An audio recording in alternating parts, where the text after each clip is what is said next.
Paramashivoham.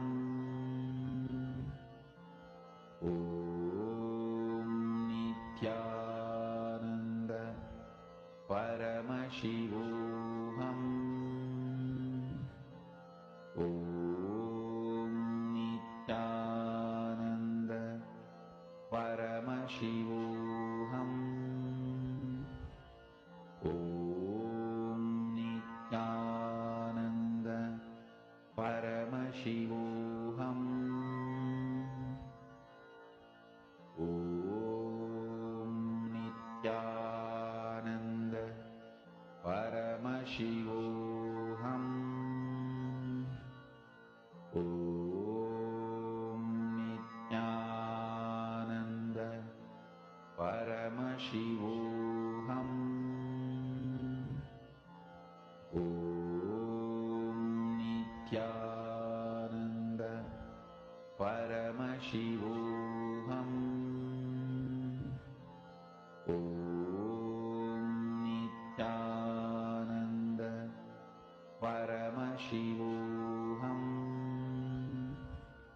Om Nithyananda Paramashivoham. Om Nithyananda Paramashivoham. Om Nithyananda Paramashivoham. Om Nithyananda Paramashivoham. Om Nithyananda Paramashivoham. Om Nithyananda Paramashivoham. Om Nithyananda Paramashivoham. Om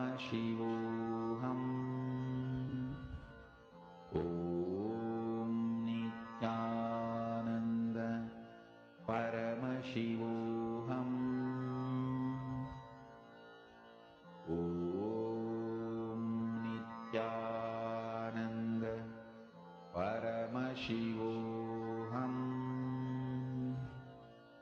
Om Nithyananda Paramashivoham. Om Nithyananda Paramashivoham. Om Nithyananda Paramashivoham.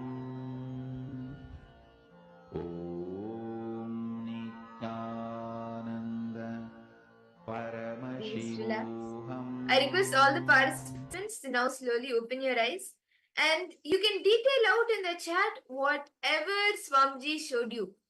Anything and everything, whatever Swamji revealed to you in your third eye, please go ahead and post it in the chat. Ma Charmaine, Ma Wang Hun Yu, each of you can post. What did each of you see as the details that was in this image? Any colors, any shapes, any objects? What was there in this image that we had projected?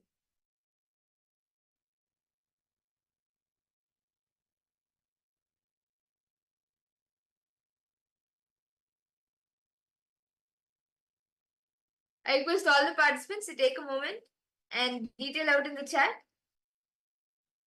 And all the participants viewing us on YouTube, viewing the Paramashivoham program on YouTube, you can actually head to paramashivoham.org and you can join us in the Zoom rooms as well. Ma Guru Rupini, what did you see, Ma?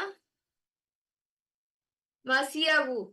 Golden, white, purple. Okay. Ma Wang and you, what did you see, Ma? Come on, each of you can post. Vidya Rupanaya, Nithyananda.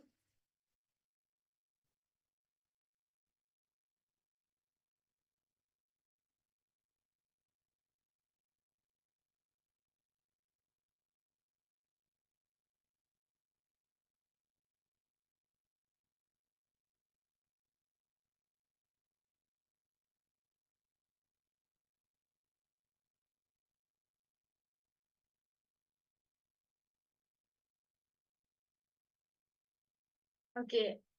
Well, you felt the energy. No problem, Manu. Okay, so let's now verify the answers for all the participants. So the exact image which we are projecting for all of you see through your third eye is actually a picture of a desert. So you can see over here, this is a desert which is there in sunset view, and there's a small lake with palm trees. You can see the palm trees around and small bushes here and there. Yes. So this was the image that was being projected. You can see the all the different trees and the sand dunes and the clouds, the way the the sun is setting. So this is the image that we were projecting for all of you. And Masiyahu, you were able to see like golden, and this has like a hue of gold because of the sand, the sun, and all of that, so that you saw the colors. So let's all do another rapid round. Can I request each of the participants to please tie your eyes again? And Masiya, why don't you go more deeper? See, once you see the colors, try going more deeper. What is the exact things in the image? Is it like, for example, if I take this image, you're seeing golden. What is golden color? Why am I seeing that gold color? What is in the image that is gold? Is it the sand? What is it? And then you will start seeing, okay, it's the sand that is gold, it's the sun that is giving that gold. Then if you see green, what is green in the image? Go more deeper. Okay, so shall we all do another round? Can I request all the participants to please tie your eyes?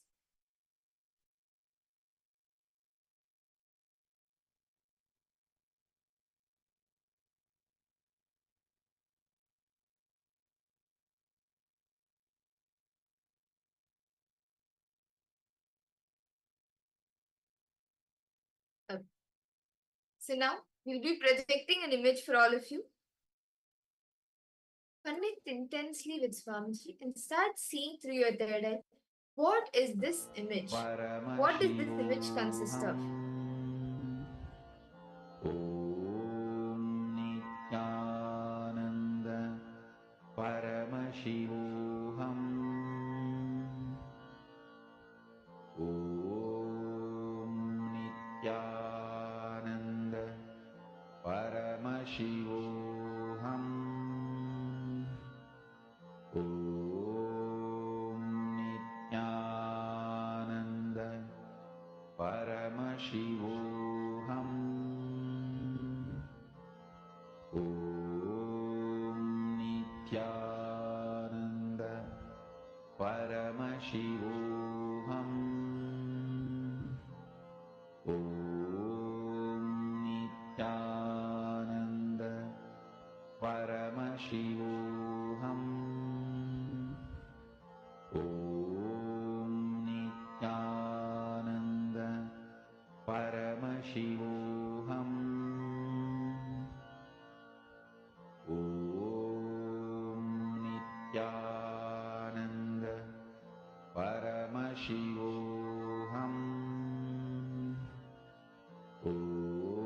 Om Nithyananda Paramashivoham Om Nithyananda Paramashivoham Om Nithyananda Paramashivoham Om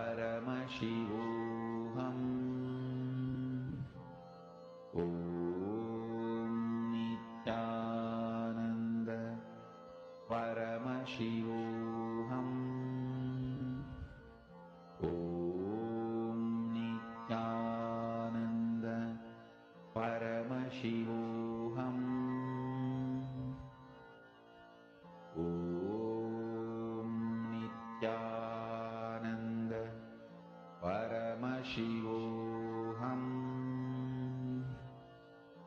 Om Nithyananda Paramashivoham Om Nithyananda Paramashivoham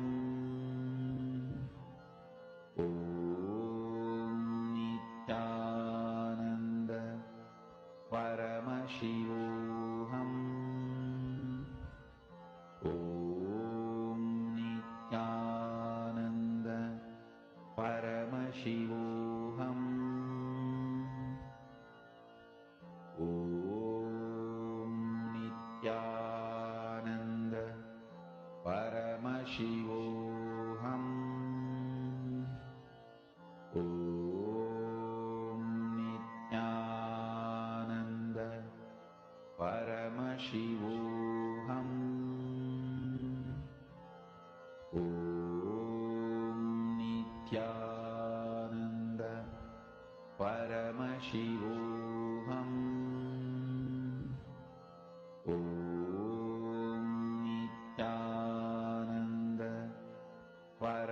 Paramashivoham.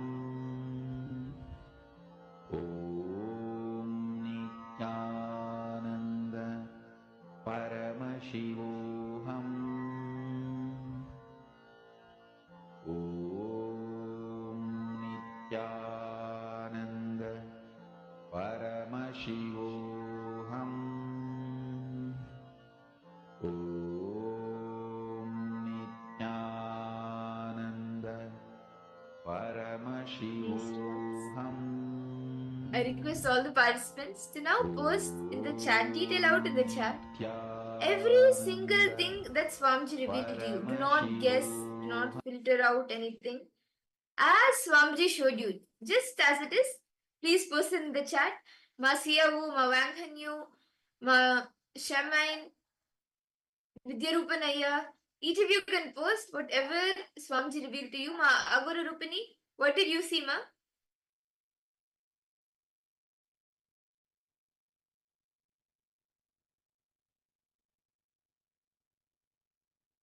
We request all participants to please open your eyes and post whatever Swamiji has shown through your third eye. And those who are participants who's watching us live through YouTube, we request you too to post what you are able to see through your third eye.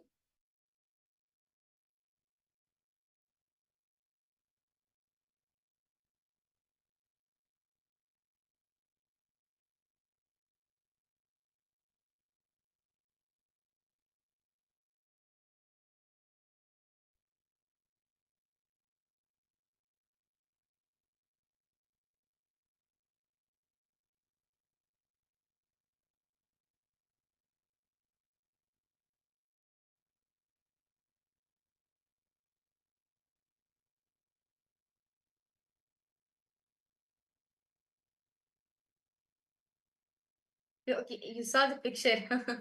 Okay, so let's now verify the answers for all the participants. So the picture which is being projected for all of you, the picture that was being projected was a basket of vegetables. So this was the image being projected. You can see it's a basket and there's like quite a bit of plants around, and it's on like a mud surface, and it's filled with different vegetables like bell pepper, brinjals, and some spinach as well, green leaves. So yes, this was the image that was being projected for all of you. And Ma Siyahu and Ma Wanghanyu, Ma Anda Gorupani, Vidyarupanaya, all of us, today throughout the day we will be doing very interesting powers and exciting powers. And so stay tuned for the whole day, because today you can experience that, like you can have the ultimate experience of the Guru. And the Guru, Bhagwan Dakshinamurti, who is none other than Swamiji himself, just through the silence, will be giving us the experience of the Nirvikalpa Samadhi. So let us all enter into the first session of our day, where we will be understanding more about this. The first session, all the participants, all of you are going to be understanding the Nirvikalpa Samadhi. What exactly is Nirvikalpa Samadhi? How can we experience it in our life?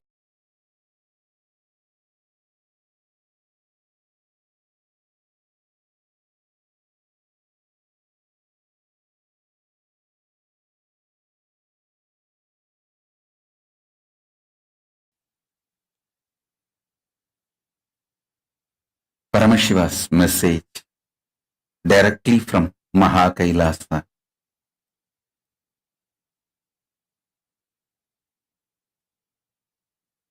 Practice Samadhi, enrich the world with Samadhi. Listen.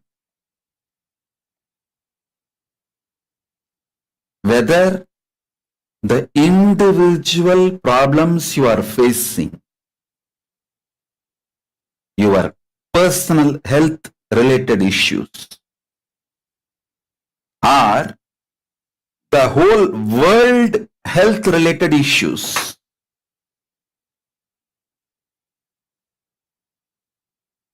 whether you are facing your personal economic problems or the world health crisis, whether you are facing personal relationship issues or the relationship issues between the countries globally, for everything, practicing samadhi is the most powerful solution. Please understand. When you practice samadhi,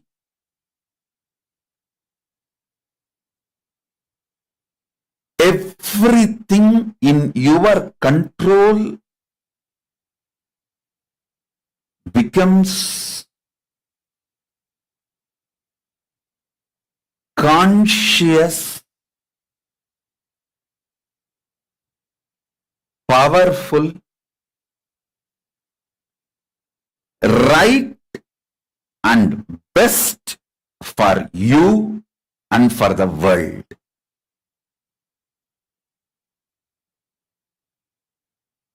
I'll give you an example. If you start practicing samadhi, your health will become best. And all the people who are under you, like for example, if you are heading a family, all the family members are under you. You will make sure they are all healthy.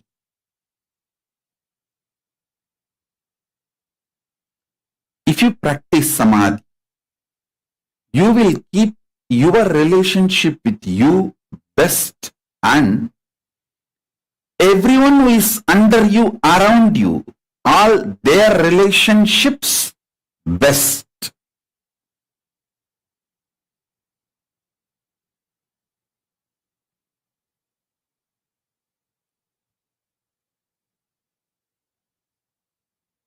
If you practice samadhi,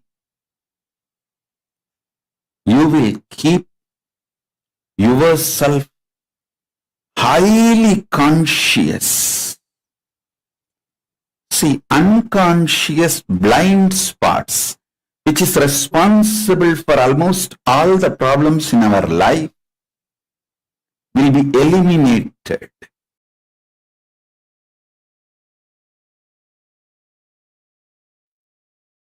More and more operating from Nirvikalpa Samadhi will make you realize binary system with which this whole world is operating. Whatever you call as science, logic, rational, good, bad, right, wrong, everything, almost everything you know, below the sun and above the sun, is binary. Whatever human mind can conceive, consume, conceptualize, cognize, everything is binary. Good, bad, right, wrong, 0, 1, there or not. It's all binary. Even your third possibility is mixture of this binary. Existence of binary and denial of binary and mixture of binary only forms even your third, fourth, fifth component and cognition. To understand, operating from Nirvikalpa Samadhi will make you understand binary is easy way for coexistence but not ultimate truth. You should know how to coexist beautifully, easily, sweetly, happily, and you should know the ultimate truth. That is the uniqueness of your existence. People who learned only how to coexist happily may have power over the human society. Power over the human society is not always the truth of the existence. Nirvikalpa Samadhi is silence, soaked in silence, soaked inside the silence.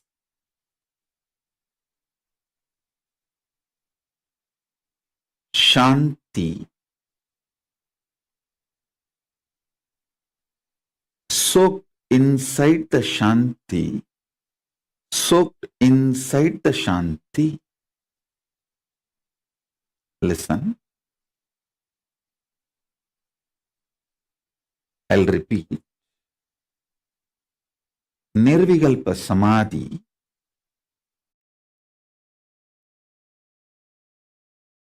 is silence, soaked inside the silence, soaked inside the silence.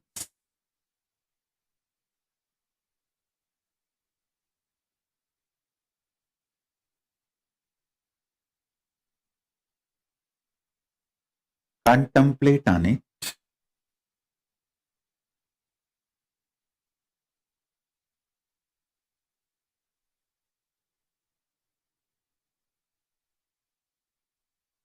Contemplate on it.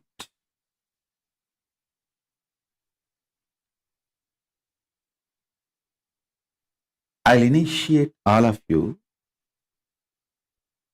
into Nirvikalpa Samadhi as a living experience today.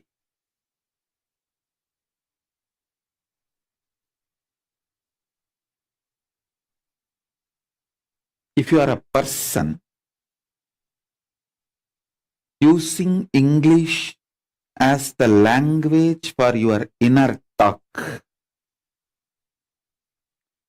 use this line to meditate now. Silence, soaked inside the silence, soaked inside the silence.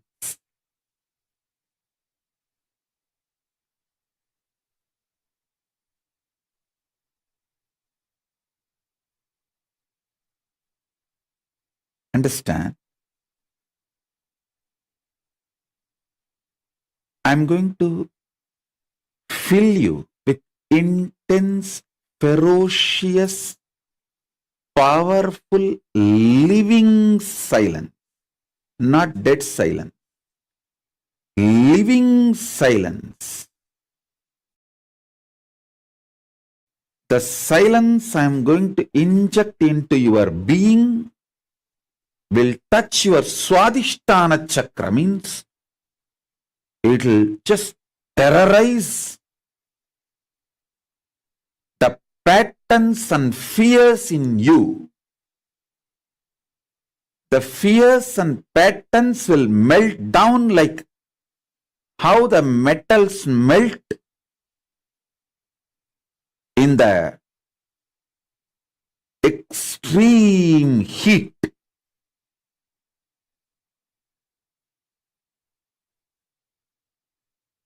In that absolute heat, how the metal melts, same way all your patterns will melt. So it is not dead silence. So listen carefully. It is not dead silence. It's a living silence. I'll initiate you into this living silence. So you are liberated from the patterns. I tell you, freeing yourself from the fear gives you the power to negotiate in life. Understand? Everything is negotiation in the life. Whether the decision you take, what time to wake up, how to wake up, what to use to brush your teeth, what to use to wash your body, everything is negotiation.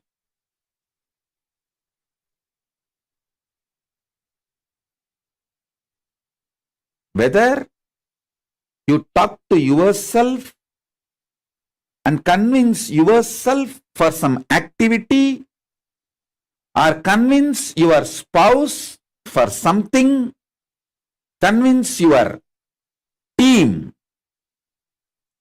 your boss, your subordinates, your assistants, everything is all about negotiation. It's all negotiation. All relationships are negotiation.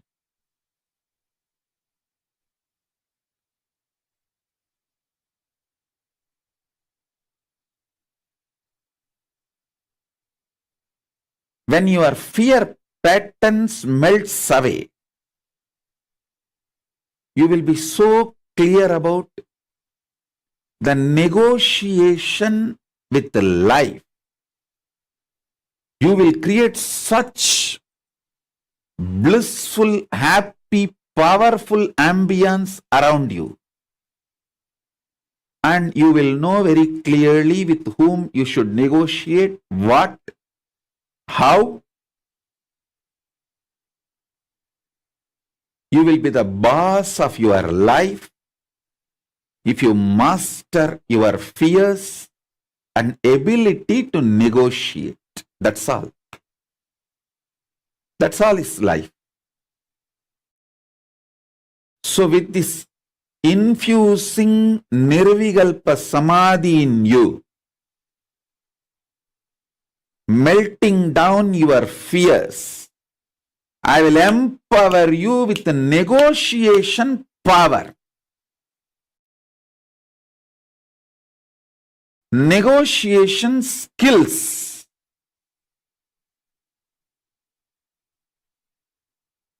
When you start negotiating in life, in business or personal relationships or with yourself, many times,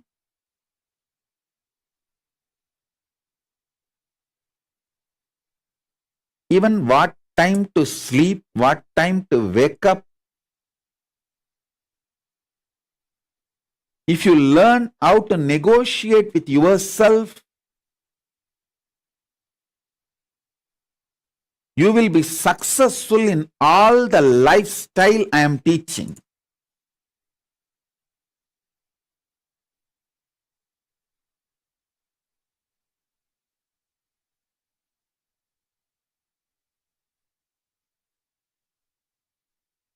I'll continue the initiation into Nirvikalpa Samadhi.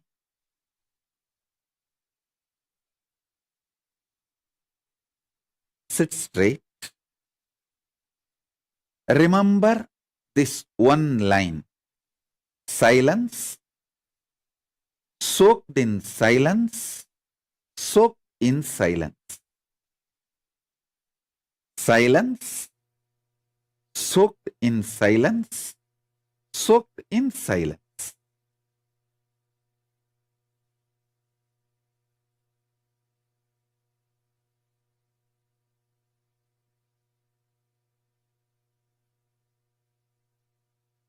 Just meditate on this one line. Om.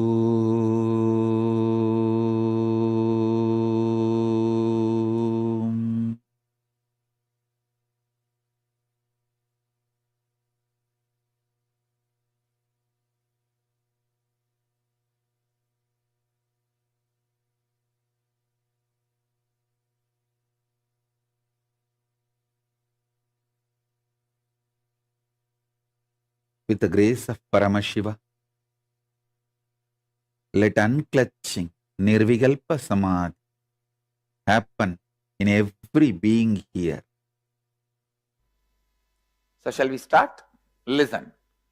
The first thing today we are going to work on is perpetual completion. Listen to that word.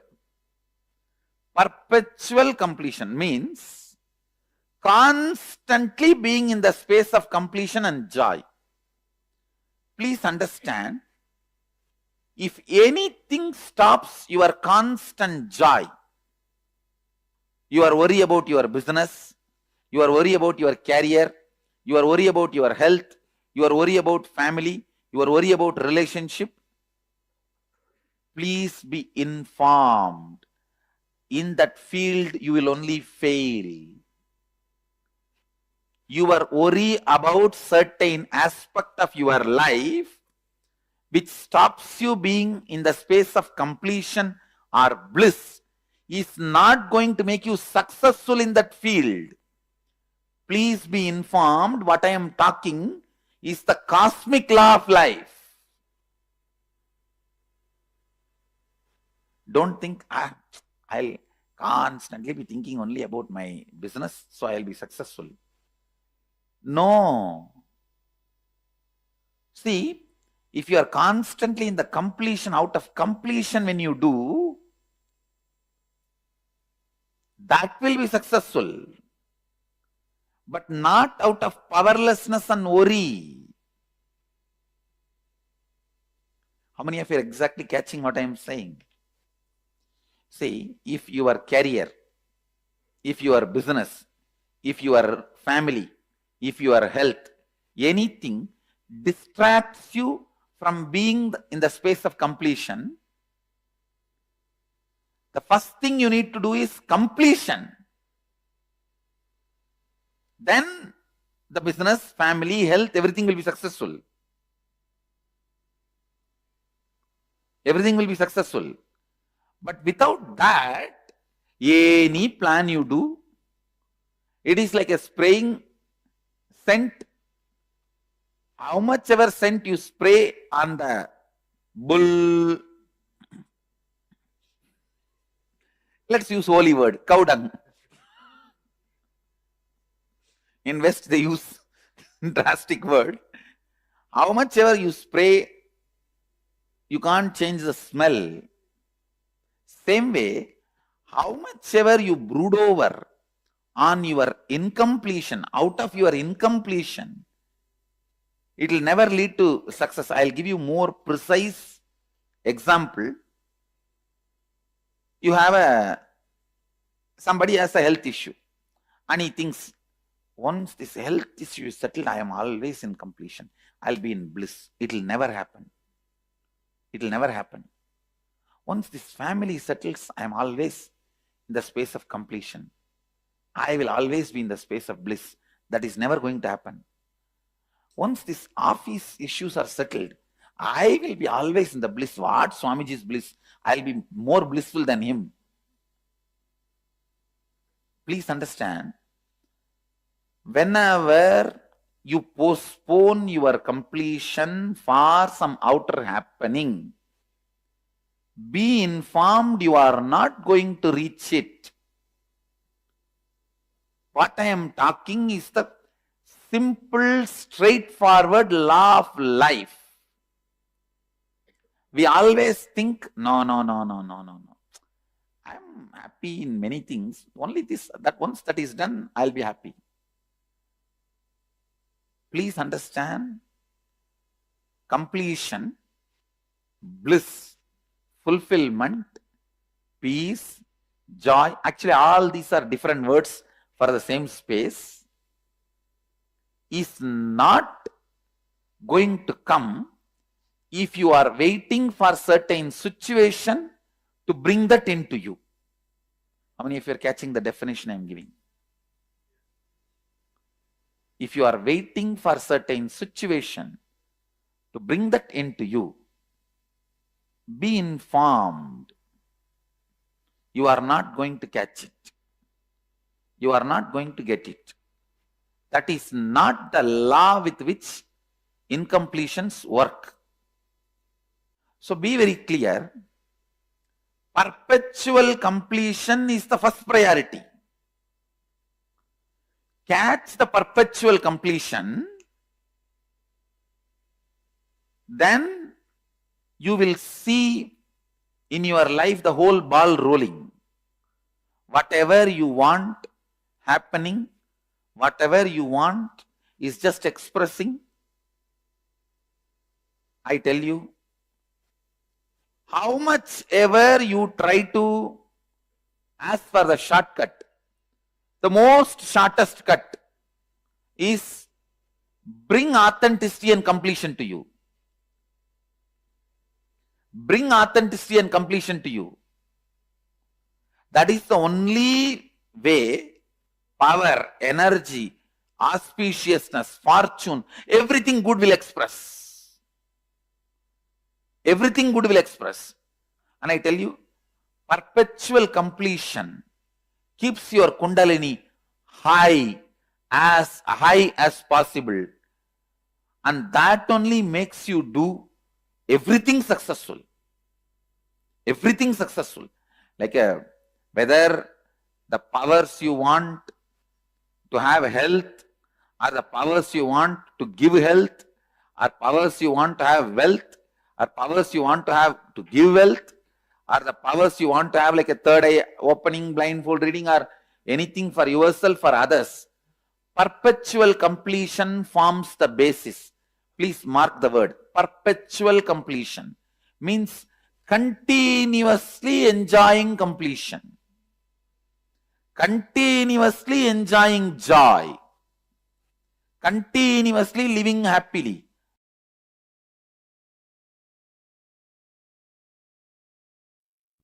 Principle. P-R-I-N-C-L-E. Principle. Knowledge. Listen. Principles of principal knowledge. Principles of principal knowledge.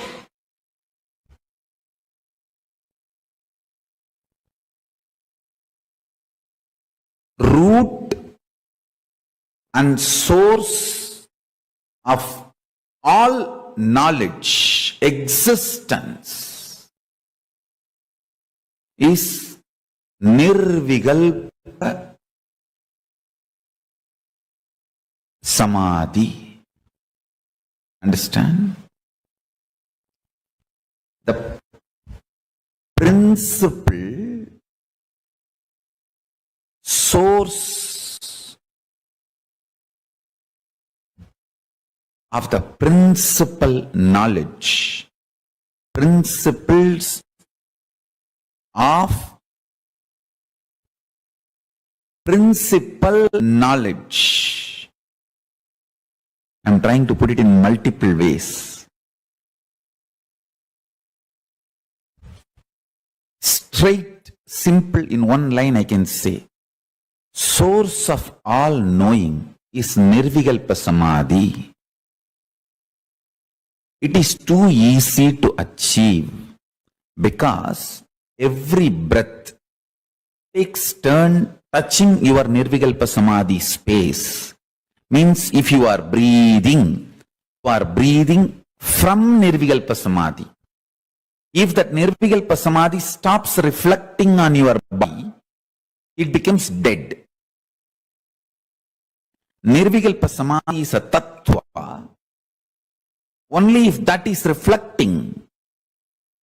For example, if a sun is reflecting on the mirror, only that mirror is lit, alive. If the sun is not reflecting on the mirror due to some reason, the mirror will not be alive, lit. Your body is like a mirror. Only if it is reflecting nirvikalpa samadhi for some reason, it is alive. The moment the nirvikalpa samadhi stops reflecting, it is dead. So please understand. My mission is to teach the whole world the principal source of knowledge, principles of all the principal knowledge. Understand?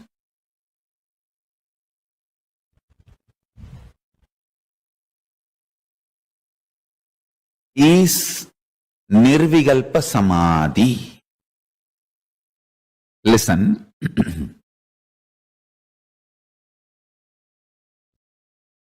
Whether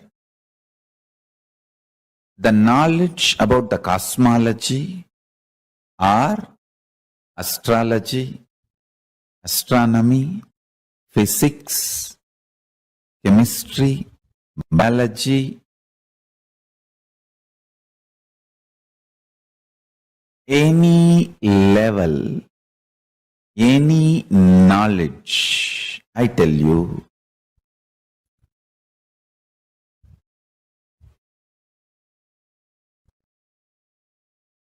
the source is Nirvikalpa Samadhi. If you can touch that,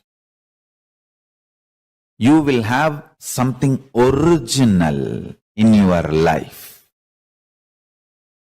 Nirvikalpa Samadhi. Paramashiva resides in Nirvikalpa Samadhi and radiates it in the form of Dakshinamurti.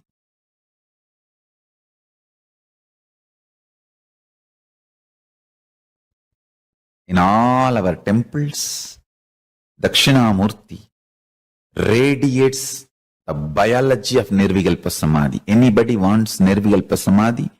Go to our temples, Dakshinamurtis, and touch the Dakshinamurti deity, do puja, sit in the front of Dakshinamurti,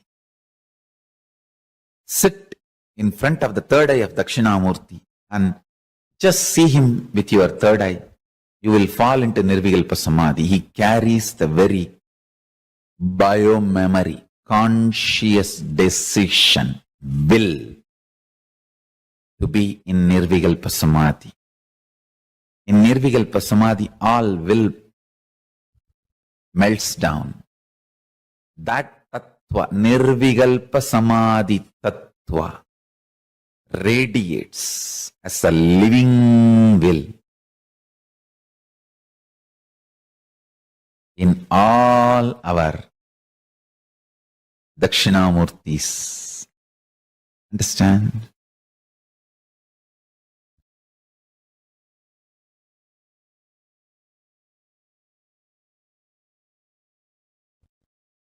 Whether you are a kid studying for your school examination or an adult studying for some interview or presentation, or a CEO studying to present something to your team, or an enlightened being teaching to your disciples, or incarnation wanted to reveal the Paramashiva's message every day. The source you need to look in is only one, Nirvikalpa Samadhi.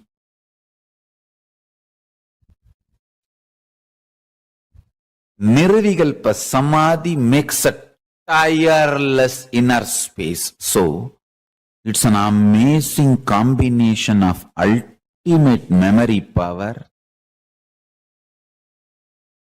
ultimate usefulness, stability, and pure power of enlightenment. Understand? How much ever attacks happen, injustice done,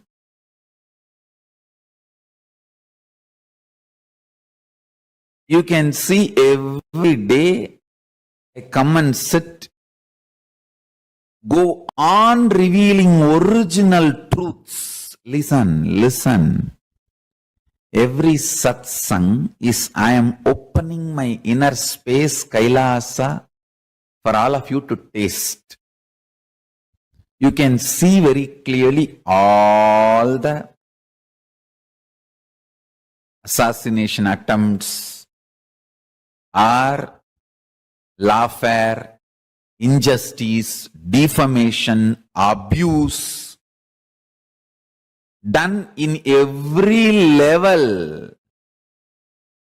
Nothing touches that inner space. Tirelessly go on downloading the highest truths and go on radiating and manifesting.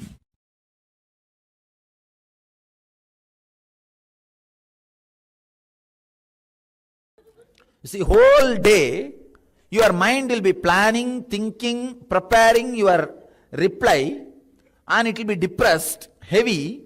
Whole day you will be doing that job, but you will be doing your job, office work. Am I right or not?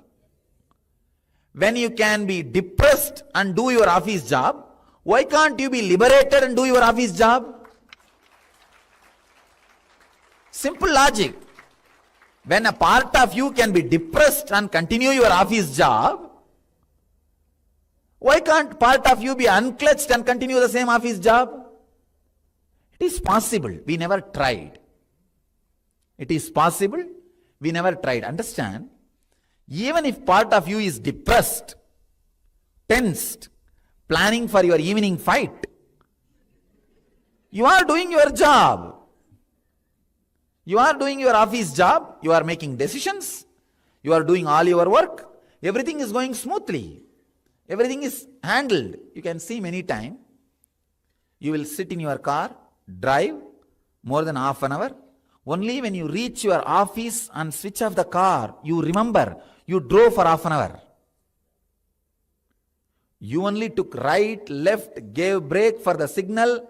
You did everything. Pressing the accelerator, taking right turn, left turn, pressing the brake for signal. You did at least 200 things. Only when you switch off the car in your office, parking lot, you just remember, oh God, half an hour you drove. Half an hour you drove. How many of you had this experience in your life? Then you are already master. You have mastered the art of unclutching and driving. Then why should you have fear? 3 hours of your life, 24 hours, if you remember this and come back to your center, actually, when you unclutch, please understand, just understand that first. When you unclutch and sit for a few minutes, you will have a kind of a awareness in this area. This area you will settle down. Below the heart center, above the navel center. That is the area you will usually feel like you are settling. All I am saying is, when you again and again and again unclutch in your whole day routine, whenever emotional tsunami attacks you, unclutch and come back. Whether your boss firing at you or you firing at somebody, when you are imbalanced, come back. Come back to that center. Even if you come back and be in that center for 2 to 3 hours in a day, you will carry that flavor of unclutching whole day. All your decisions will be made out of that unclutching mood. All your decisions, your actions will be out of that nirvikalpa mood. See, carrying that nirvikalpa mood in your life is enough. You will be Jivan Mukta. You will be Jivan Mukta. Nothing else is required. Instead of carrying the depressed mood whole day, irritated mood whole day and working, I am just replacing that mood to this mood.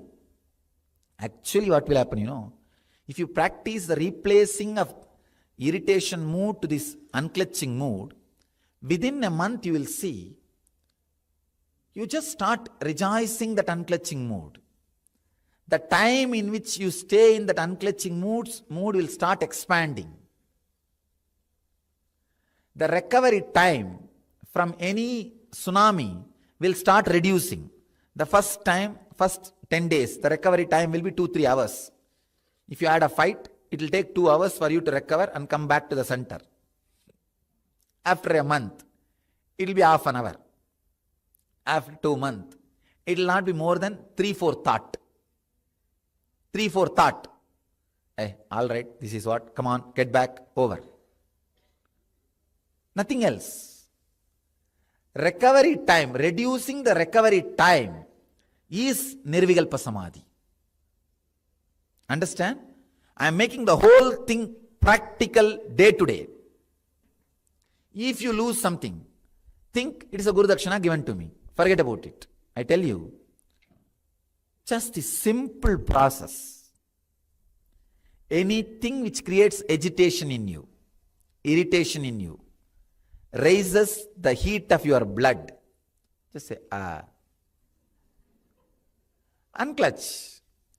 Know thoroughly, nothing can sit in your inner space more than few seconds. Understand? This is a basic truth. Just the moment you have the thought of moving the right hand, it has already moved. If it comes back, again move the left hand. If it comes back, all you need, only 2-3 few times, not more than that. You will see very clearly, no problem is more adamant than your fear that problem may come back.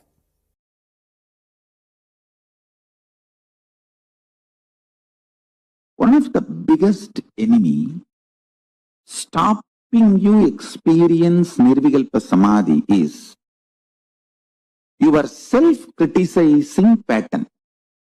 See, you strongly believe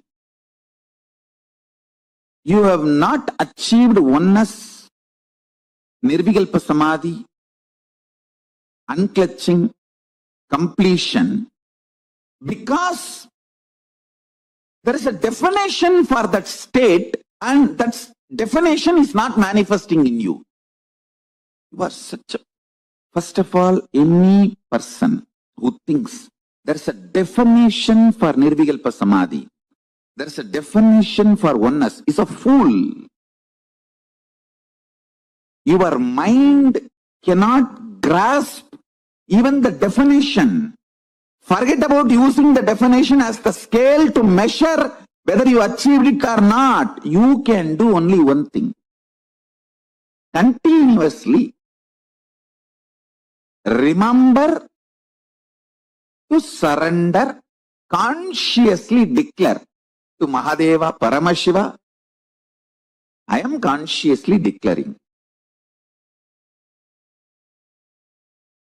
Manifesting in me, only you can do.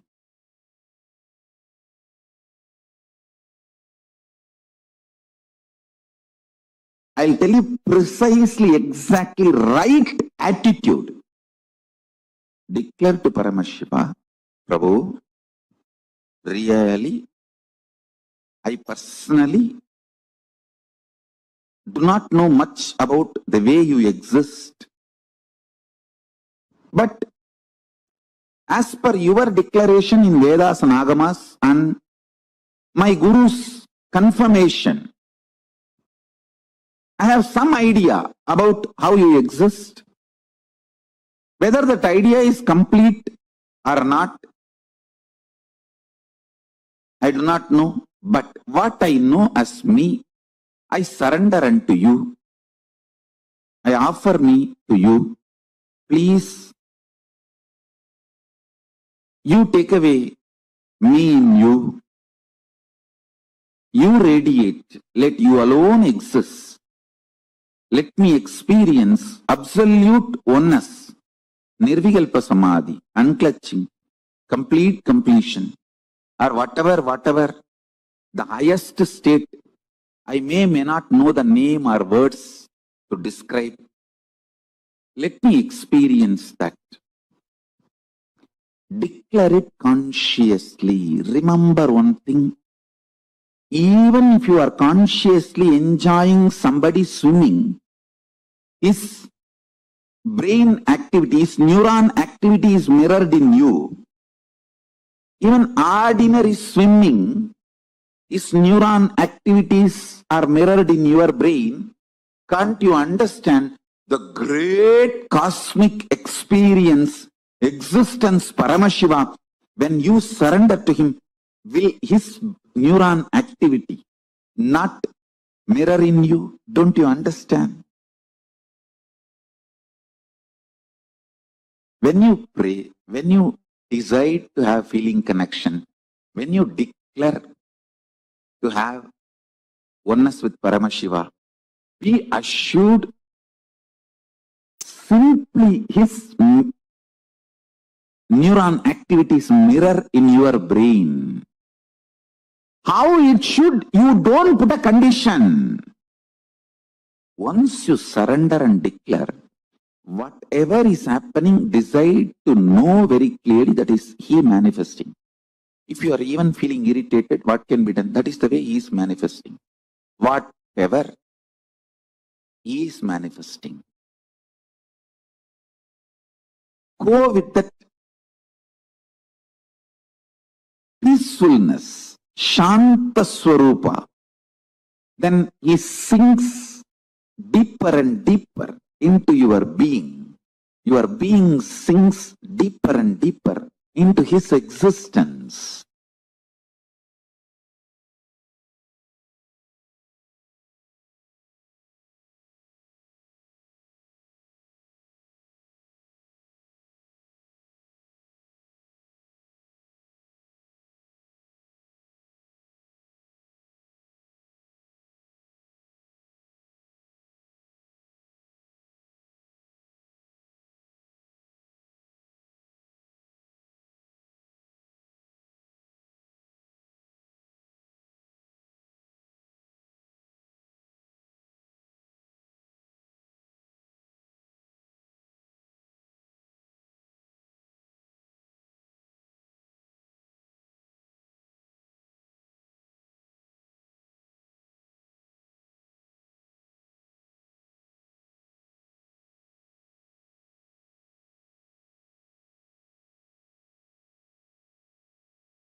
Nithyananda, all participants.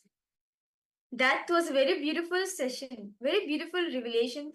Swamiji is on Nirvikalpa Samadhi. This is actually very important all of us need to understand as today all the participants, all of you are going to be receiving this from Swami Sartari. A little time, what is this space of Nirvikalpa Samadhi? Very elaborately Swamiji spoke, right? What is this Samadhi and how can we experience it in our life? And what is it that is stopping us to manifest it? See, Swamiji very beautifully says that Nirvikalpa Samadhi is the source of tireless inner peace. So, it's an amazing combination of the ultimate memory power, the ultimate usefulness, stability, and pure power of enlightenment. How many of you are catching this one? See, Nirvikalpa Samadhi, as Peripuri Swamiji is saying over here, right? It's the source of tirelessness. See, in this space, you won't experience tirelessness. You'll be continuously be active, moving, next. The space in which there's no tirelessness. And it's in the combination of the ultimate memory power, ultimate of every fields. The responsibility, usefulness, stability, power, memory power, anything, the ultimate everything, and the space of being tireless is the space of Nirvikalpa Samadhi. It is literally the space where you become alive, where you feel you're alive with the cosmos, where you feel everything around you is alive. And because of that space, because of the feeling of feeling alive, and when you have the tireless inner space, you will never get stuck. All the different possibilities that you have will just open up to you because you never feel stuck. Now, why Nirvikalpa Samadhi? You may be thinking, right? Paramashiva actually elaborates beautifully in the Agamas. Paramashiva says, Tanu deshe shunyataiva kshanamatam vibhavayet nirvikalpo nirvikalpasvarupa bhak. See, actually, very beautifully in this verse, Paramashiva says, Tanadyantes sunyataiva means like he who contemplates and cognizes fully, he who contemplates and cognizes firmly and steadily infinity above, the infinity at the base, the infinity at the base, and at the heart, the middle. In him, these arises simultaneously because of his being free and complete from all thought currents. Then the state of Nirvikalpa, the pure unchanging, the state of complete completion is revealed. The state of Sadashiva, Paramashiva, from the state of Sadashiva, Nirvikalpa Samadhi manifests. And Swamiji says, the only thing which is stopping us to manifest, to express this state, okay, like all participants, how many of you want to experience the state of Nirvikalpa Samadhi? The pure unfledged state. Nithyananda ma siyahu ma sharve mos ma hoijing ma huangmeshi ma mahulya ma saksena ma nitishulini durga ma Gabriel Harris. Yes, and them to each and every one of you. And Ma Linga, Ma Ashini Gujadur, Nithyanandam to all of them, Ma Ananda Guru Rupini, Ma Vidya Rupanaya, Nithyanandam. Yes. So, can I request each of you to share? Do you want to experience Nirvikalpa Samadhi? Today, you will be experiencing that. Throughout the day, you'll be learning how to experience that space. Yes, Ma, can you use Buddha? Hi, okay. You want to manifest? Okay, you want to experience that thing. Okay, Ma Shri Gujadur, Ma Shobana, all of you want to experience Nirvikalpa Samadhi, right? See, Swamiji says, the only thing which is stopped him is the self-criticizing pattern. This is actually one of our best friends, I would say. Self-criticizing pattern. See, Swamiji says, you strongly believe you have not achieved that oneness space. Nirvikalpa Samadhi, unclutching, completion. Because there is a definition for a state, and that definition is not manifesting in your life. See, self-criticizing patterns, yes, right? The only thing which is stopping us to experience this is the self-criticizing pattern. Most of the time, okay, I would like to request all participants to pose. Let's say, when Swamiji is saying, you are Paramashiva. Inside yourself, you tell, right? How can I be Paramashiva? I can't even handle the simple fight I'm having with my spouse. How can I be Paramashiva? Right? We criticize ourselves. How can I be Paramashiva at the end of the day? But understand, Swamiji says, because of this, we have certain definitions. We limit ourselves. We keep certain definitions in life. And if we are not up to the definitions, we are not manifesting them. That's why even in the power manifestation also, if we have achieved, we have this idea of looking at the manifestation. Actually, Swamiji has manifested. It is just that according to the way you have thought, according to the way you have defined him to manifest, he is not manifested, but he has manifested according to how he has set it. You are catching this point. For every single thing in life, keep certain definition. And if we are up to the definition, if you fulfill that definition, only we feel that we are achieving that state. Like given the state of Nirvikalpa Samadhi. Okay, so what do each and every one of you think by Nirvikalpa Samadhi? What is that pure space of unclutching? Or what understand as Nirvikalpa Samadhi, unclutching? What do you understand by it? Maybe few times you would have heard Swamiji speaking about, okay, unclutch, meditate, let's go enter into this space. But what do you understand as it? What do each and every person understand by Nirvikalpa Samadhi? What do you understand? Is it like a state where there's no problems at all, where a space of complete easiness? What exactly do you understand by Nirvikalpa Samadhi? Because all the participants to post.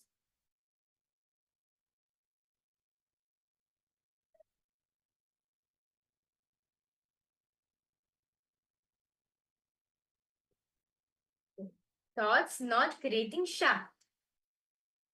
Okay.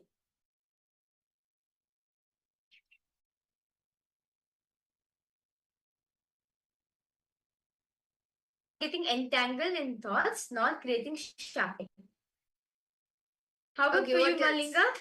Malinga, ma Wanghanyu, ma Agurupani Diyavu, ma Margarita, ma Shobana, you're posted, living with no body consciousness. Okay. So we have certain definition, right, of Nithyananda, ma Margarita. I see you waving your hand. Yes, Nithyanandam to you. See, we have certain ideologies, right? What is Nirvikalpa Samadhi? But understand your very definition, the definition of what you think is Nirvikalpa Samadhi, because we have certain definitions in mind, we think that we have not achieved that state, but actually to say you have achieved that state. It's just that because it is not fitting to the definition you put for yourself. Because it is not fitting, the state is not fit the definition which you have put for yourself. That is why you think it's not manifesting for you. See, removing all and editing the different background musics and doing manipulation and seeing the past as it is with a fresh eye, removing all the different ideas you have, but and just seeing all your like whatever, seeing your past with a fresh eye, that is completion. And you can experience it. People will come to Nirvikalpa Samadhi. It is only a perpetual completion means ability to be in completion, to be in the space of completion continuously. Just deciding, make a decision. Okay, let me complete. Let me decide to complete, be in that space without any tirelessness, any boredom, saying no to, like, without saying yes to your incompletion, saying a yes to completion and move you, like, just move on with the past with a fresh eye and experience that completion. Now, can I request all the participants to bring your paper and pen? Let us all take a decision right now to bring completion so we can experience that actual completion, the space of Nirvikalpa Samadhi. Request all the participants to please bring your papers and pen.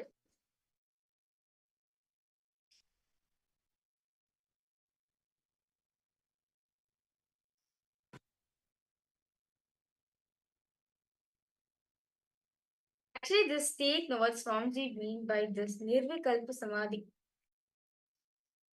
Nirvikalpa Samadhi state is actually a state which all of us need to experience it in our life. See,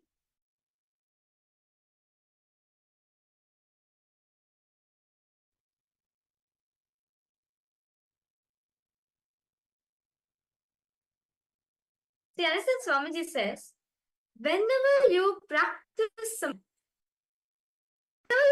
Samadhi, everything in your control will be conscious, powerful, right, best for you and for the world. Because when you're practicing completion, when you're practicing Samadhi nothing means what? That space of pure completion, right? A person who's established in a space of Nirvikalpa Samadhi, he is completely complete. He does not have any attachment to anything around. He is completely complete in any action he takes, Any decision he takes will always be auspicious for him. It will be the best for him. See, Swamiji says the first and foremost you need to understand that Mari will make you realize that binary system, the logic in which the functions works, will make you the logic in which we are running this world, which we are having, the correct limited logic all have, the binary system with which this whole world is operating.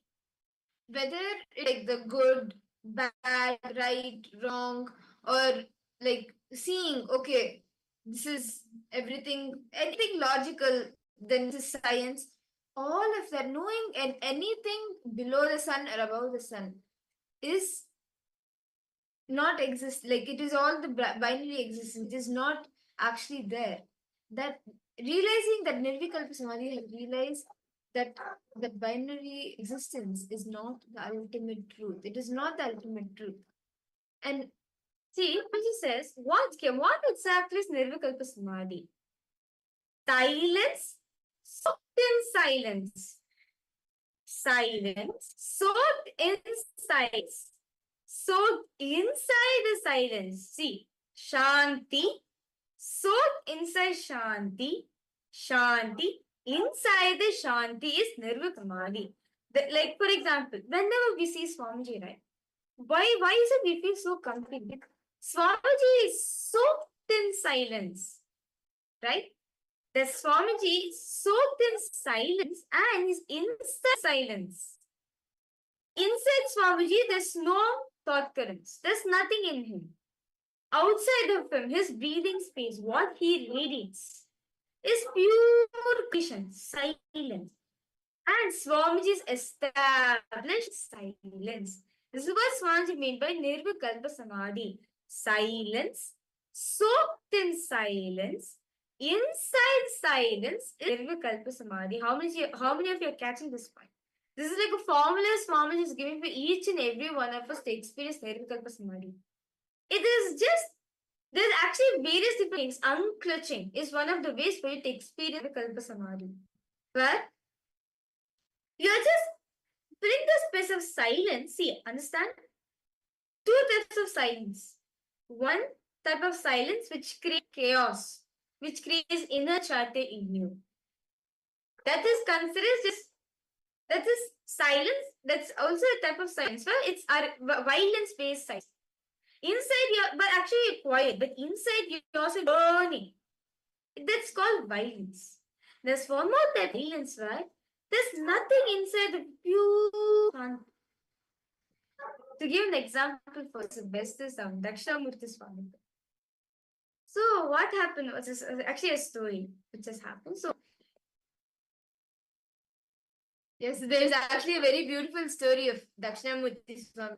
So he was very great. He was meditating in an area, and the great poets in that region, he composed a very beautiful, like a song kind of poem, which has 1,000 verses, and usually that is composed only for people who, like in a war, have actually killed those many elephants. Like it is a title given for those warriors, or that a person who has conquered and defeated those many elephants. So when this was reported to the king of that area, the king was shocked. He was like, this should have been written for me. Who is this Swami? Like he actually ordered for this person, for the to come to the court and be killed or be beheaded, because the king felt very insulted by this. And but then when it came, he expressed, like he said, why don't you go see this Swami once? Then if whatever decision you take, I will go by that.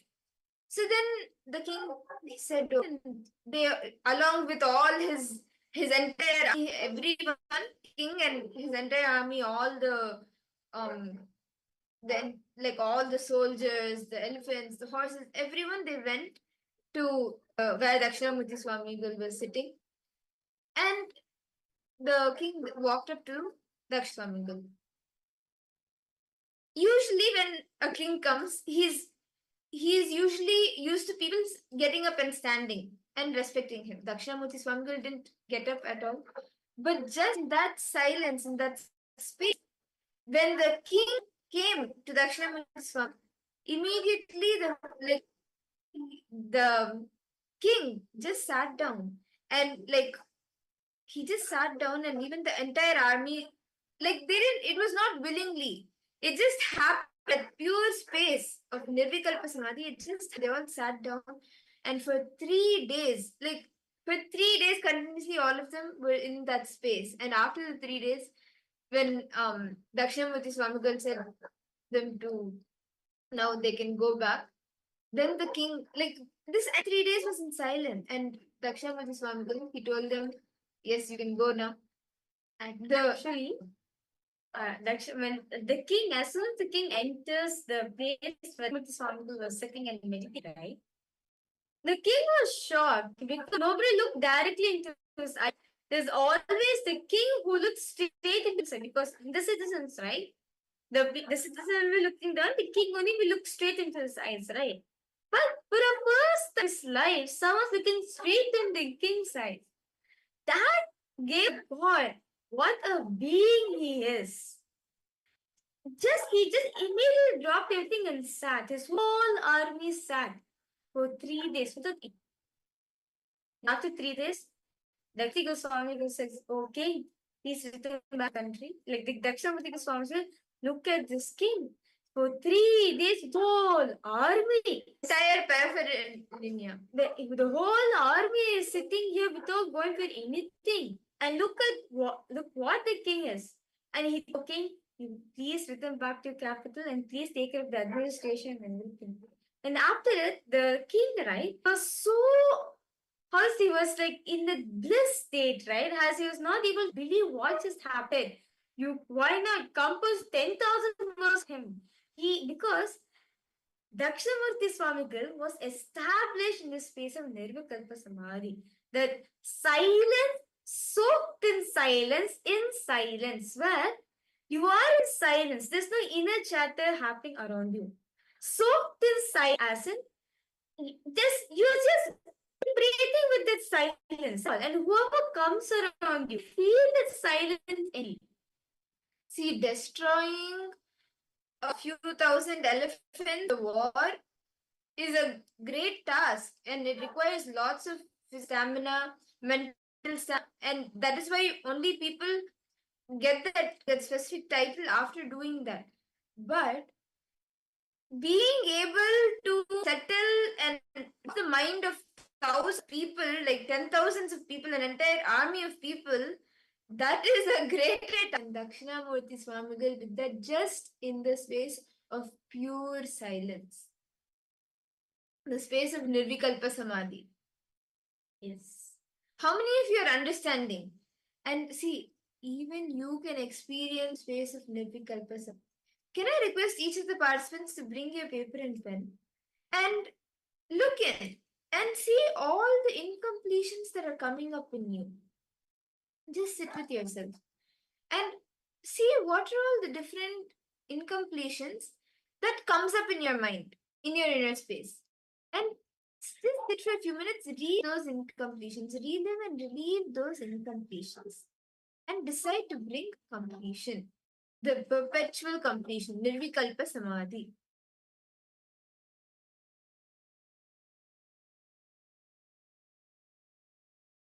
Go back, whatever incompletion comes, go back to that first incident when you started to feel that way.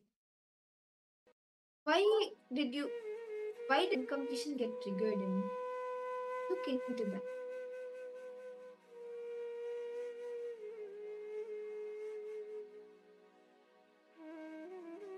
Just if you solve Pythons now, you just close your eyes.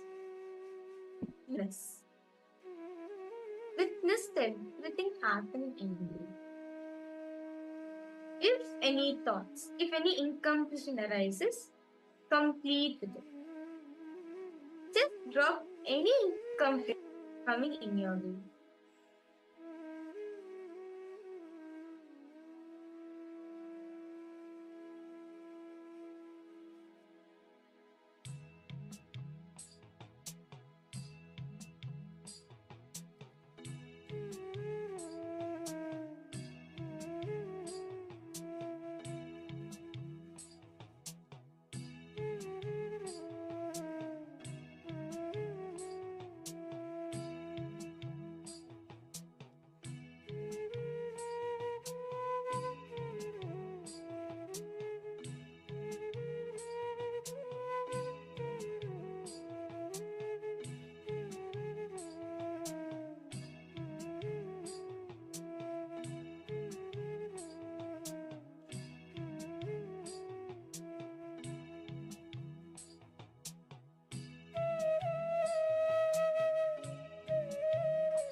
able to complete right again. See, whatever incompletion comes up in you as thoughts or anything, whatever comes to you as incompletion, whenever it comes, just sit and drop it. Take a few minutes to relive it and complete with it. It's a very simple process. Just take 2 minutes.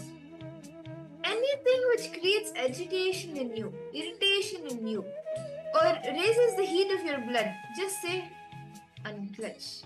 Let me clutch. Anything, anytime when you feel very irritating, this is so agitating, just sit for 2 minutes to the side. Let me unclutch. This will help you experience the perpetual completion and space of Nirvikalpa Samadhi. So can I request participants, just take a minute now to sit. Okay, let me unclutch. Any irritation, agitation that you are having right now, just sit. Let me unclutch. Just sit. Make the decision to unclutch and just sit. And unclutch. This time, any thought rising in you is an incompletion. See the source. Why is that? What's that feeling you're getting in you? Is it agitation, irritation, bone? What's that thought? See the source when you start developing this thought. If a thought is arising in you, ask yourself, where is the source? What's the source of this thought? Let's start trying this. Because just sit with yourself. If thoughts are arising, pick up one thought and what's the source of the thought in you? What is it?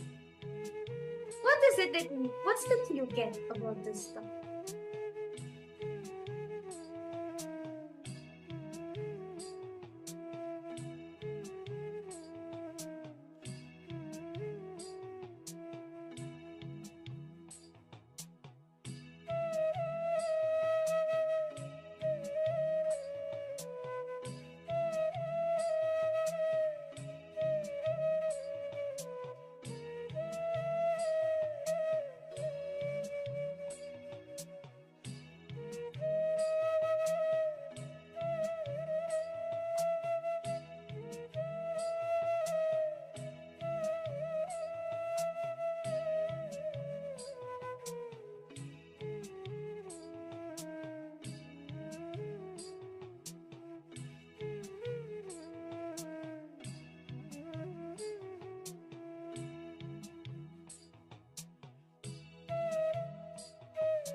Nithyananda, how did each and every of you experience the space of unclutching Nirvigmati?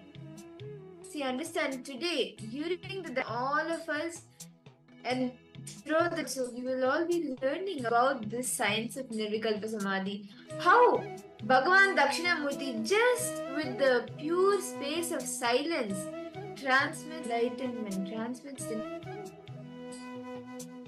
Nirvikalpa, and that same space of unclutching, Nirvikalpa Samadhi, you can manifest powers. And let us all now enter into the power manifestation.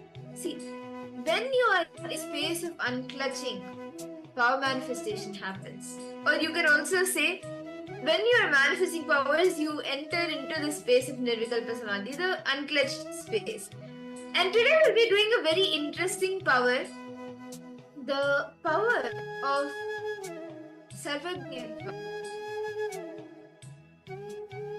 So, what we'll be doing is we will be showing all of you a specific place or an artifact.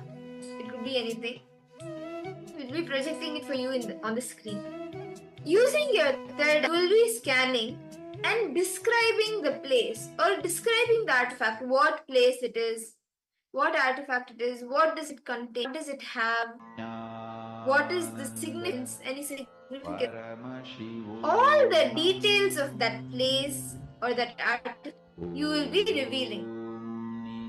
Can I request all the participants to please sit straight? Actually, this power is a very interesting power because whenever, like, any information that you want to know, it gives you the power of Sarvajñatva, gives you the ability to access any knowledge at any given point of time, being able to get any knowledge at any point in time, being able to hold that knowledge, gain that, like, access the knowledge and gain it at any point when you need.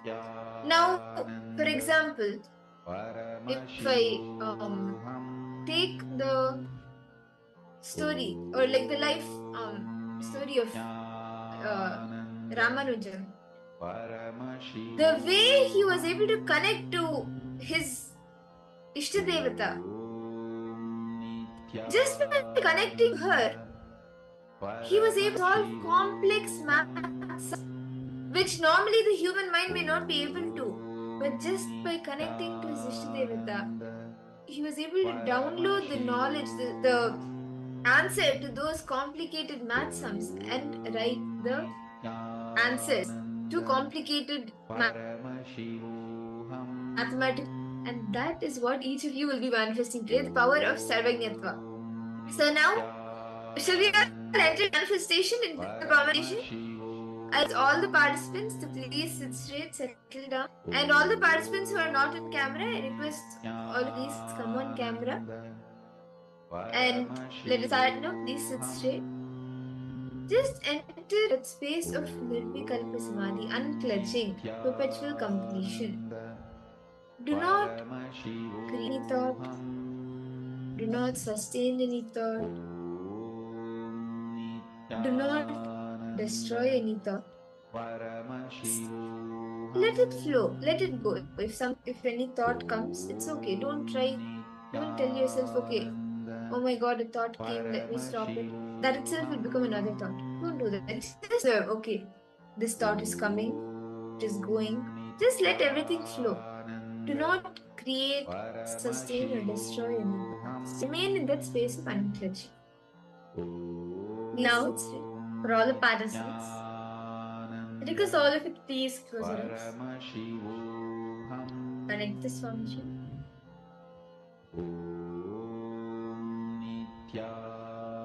Intensely. Now start chanting the Mahabha. Om Nithyananda Paramashivoham. Om Nithyananda Paramashivoham. Om Nithyananda Paramashivoham.